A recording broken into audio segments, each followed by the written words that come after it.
You know what? Most of the hurdles were presented when we narrowed down our budget. You write a movie, and I'd specifically written this to a indie marketplace. I thought I was just going to sell it. I was just going to send it to my agent and sell it.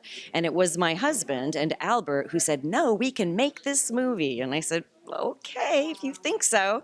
But then, then your budget gets very small, and you have to transfer your grandiose ideas about, we're going to have this big hospital building. Well, no, we're not. We're going to have this many actors. Well, no, you're not. So having to conflate so many of the sets and so many of the actors to make it manageable so we could shoot it in 21 days, that was the biggest challenge, because you don't want to give things up. You love a thing and you don't want to give it up, and then you fight and you fight, and then at some point you go, oh, you know what?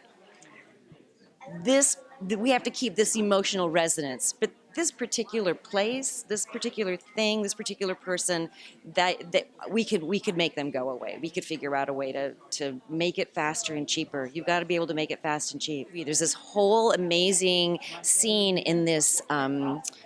It's like a nursery that is part of their compound pharmacy, where they grow the plants to make their own medications.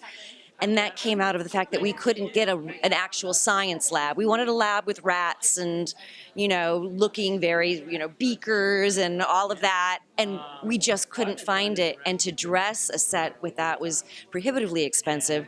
But it's Idaho. There's lots of nurseries. They're everywhere. And now when I watch that scene, I can't imagine it any other way. It's so spooky and otherworldly.